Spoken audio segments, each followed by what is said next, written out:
रवि की शादी 1 साल पहले रजनी से हुई थी। रजनी देखने में सांवले रंग की थी, इसलिए रवि को रजनी शुरू से ही पसंद नहीं थी। कुछ दिनों पहले ही रवि की जिंदगी में मोहिनी नाम की एक लड़की आ गई थी। रवि मोहिनी को अपनी पत्नी बनाना चाहता था। दोनों अक्सर ही कहीं न कहीं डेट पर मिलते ही रहते थे। यार कितनी देर लगा दी आने में। मैं कब से तुम्हारा वेट कर रहा था। तुम्हें पता है ना, मैं तुमसे एक दिन भी ना मिलो तो मैं बेचैन हो जाता हूँ यार। 5 मिनट ही तो लेट हूँ, इसमें इतना परेशान हो गए। मैं तो कब से बोल रही हूँ मुझसे शादी कर लो और अपनी दुल्हन बनाकर मुझे हमेशा के लिए अपने साथ ले चलो, फिर तो हम हमेशा साथ रहेंगे। मैं भी अब तुम्हारे बिना नहीं रह सकती रवि। मोहिनी टेंशन मत लो, आज मैं माँ से इस बारे में बात करके तुम्हें फोन करता हूँ। हम अब जल्दी ही शादी करेंगे। ठीक है रवि, तो अब मैं भी तुमसे तभी मिलूंगी जिस दिन हमारी शादी की बात पक्की हो जाएगी। मोहिनी उठकर चली जाती है। रवि घर आकर अपनी दूसरी शादी के बारे में अपनी माँ से बात करता है। रवि, ये तू क्या कह रहा है? तू जानता है ना रजनी तेरे बाबूजी के दोस्त की बेटी है। उसमें संस्कार देखो तो कितने अच्छे हैं। अगर तूने दूसरी शादी की तो तेरे बाबूजी की आत्मा को कितना दुख होगा। अभी तेरे बाबूजी को गुजरे साल भर भी नहीं हुआ और तूने उनके जाने के बाद दूसरी शादी करने की बात कर दी। तू रजनी की सौतन को घर में लाएगा। माँ, मैंने जो कहना था कह दिया। मैं मोहिनी से शादी करके ही रहूंगा। मैंने उसे वादा किया है। और जो मैंने तेरे बाबूजी से वादा किया था कि रजनी बहू को हमेशा खुश रखूंगी, उसका ख्याल रखूंगी, उसका क्या? बोल। माँ, मुझे गुस्सा मत दिलाओ वरना मैं भूल जाऊंगा कि मैं आपका बेटा हूँ। बस इसी दिन के लिए मेरा जिंदा रहना रह गया था कि आज अपना बेटा मेरे आगे बोल रहा है। मेरे से ज्यादा उस कल की आई लड़की को महत्व दे रहा है। मैं इस घर को छोड़कर भी तो नहीं जा सकती, क्योंकि रजनी बहू मेरी जिम्मेदारी है। वरना मैं कब की यहाँ से निकल जाती और कहीं किसी घाट या तीर्थ स्थान पर जाकर बची हुई जिंदगी बिता देती। माँ जी, आप मेरे कारण दुखी मत हो। अगर ये चाहते हैं दूसरी शादी करना तो कोई बात नहीं, मुझे इसमें कोई आपत्ति नहीं है। मेरी वजह से आप अपने आप को परेशान मत करो।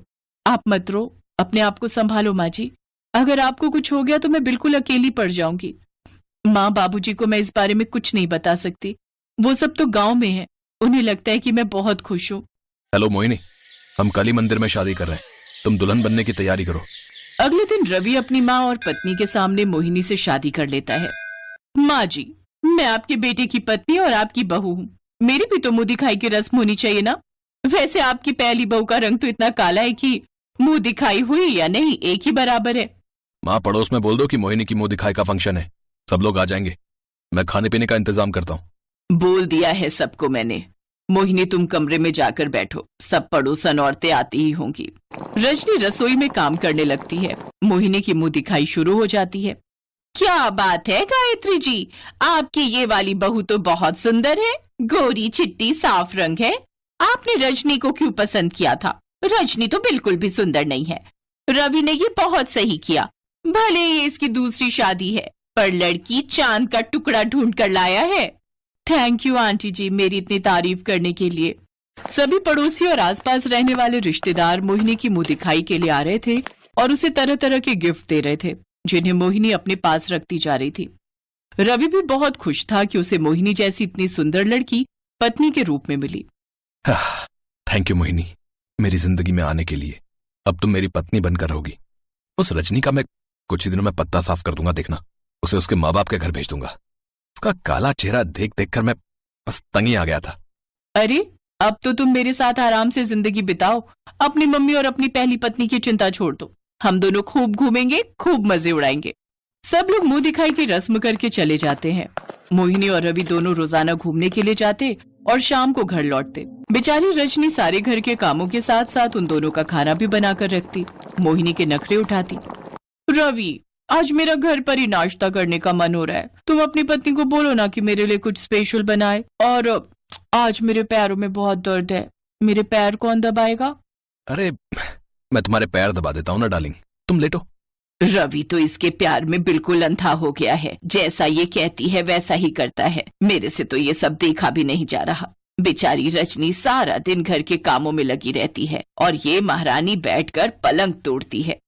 शादी को कुछ दिन बीत गए। एक दिन रवि काम से घर लौट रहा था तो अचानक उसकी मोटरसाइकिल का एक्सीडेंट हो गया और उसे काफी चोटें आई।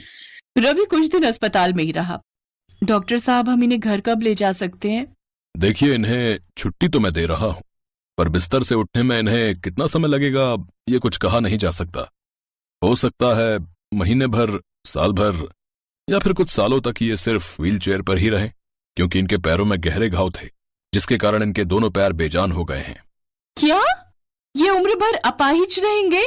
शुभ शुभ बोल बहू, डॉक्टर साहब ने ऐसा नहीं कहा।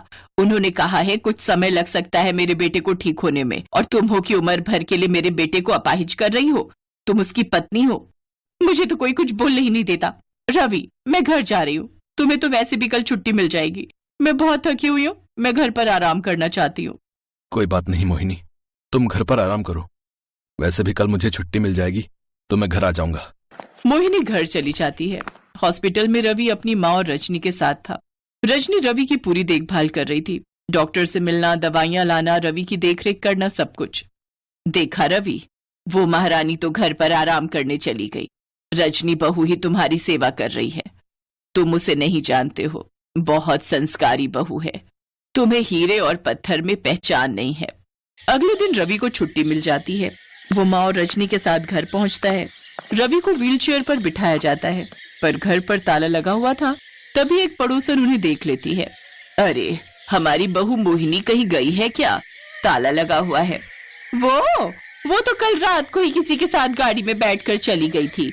मैं बाहर टहल रही थी तब देखा था, उसके बाद लौटी नहीं। माँ, मैं मोहिनी को फोन मिलाता हूँ। हेलो मोहिनी, कहाँ हो तुम? सॉरी रवि, मैं एक अपाहिज के कारण अपनी जिंदगी खराब नहीं कर सकती, इसलिए मैं अपने दूसरे बॉयफ्रेंड के साथ आउट ऑफ इंडिया जा रही हूँ। बस मेरी फ्लाइट आने वाली है, मुझे माफ कर देना। बाय। Hello hello Mohini. इतनी देर में रजनी ताला तोड़ने वाले को ले आई थी। सब लोग घर के अंदर जाते हैं, पर ये क्या, मोहिनी तो घर में रखे सारे जेवर, रुपए, पैसे सब कुछ अपने साथ ले गई थी। रवि की आंखों में आंसू आ जाते हैं। वो खूब रोता है। गलती मेरी ही है, मैंने मोहिनी पर विश्वास किया। उसके रंग रूप को देखकर मैं उस पर मोहित हो गया, पर वो मुझे धोखा देकर चली गई। माँ, मैं तो आप दोनों से माफी मांगने के लायक भी नहीं हूँ। चुप हो जा मेरे बेटे, रो मत, नहीं तो तेरी तबीयत और खराब हो जाएगी। अभी आप कुछ मत सोचो, आप रेस्ट करो, मैं आपके लिए कुछ खाने का बना कर लाती हूँ।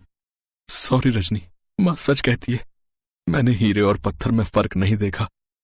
मैं बह गया धोखेबाज मोहिनी के प्यार में। रवि की आंखों में पश्चाताप के आंसू थे, फिर भी रजनी उसे बहुत हिम्मत देती है। वो उसकी पूरी देखभाल भी करती है। साथ ही साथ वो एक दुकान पर नौकरी भी करने लगती है, ताकि जब तक रवि ठीक हो घर का खर्चा चल सके। रवि को अपनी गलती पर बहुत पछतावा था, पर अब वो कुछ नहीं कर सकता था। मोहिनी तो उसे धोखा देकर विदेश में जाकर बस चुकी थी। उसे ढूंढना बहुत मुश्किल था, और ढूंढते ही क्यों, रवि खुद नहीं चाहता था कि मोहिनी दोबारा लौटे। रजनी रवि की हिम्मत बनती है। कुछ दिनों बाद उसकी हिम्मत रंग लाती है और रवि फिर से ठीक होकर चलने लगता है। रजनी को अपने पति का प्यार फिर से मिल जाता है। अब रवि ने भी अपने आप को पूरी तरह से बदल दिया। उसे पता था कि दुख के दिनों में उसके अपने ही उसके काम आए, इसलिए उसने भी अपनी माँ और पत्नी के प्रति अपने बर्ताव को ठीक कर लिया।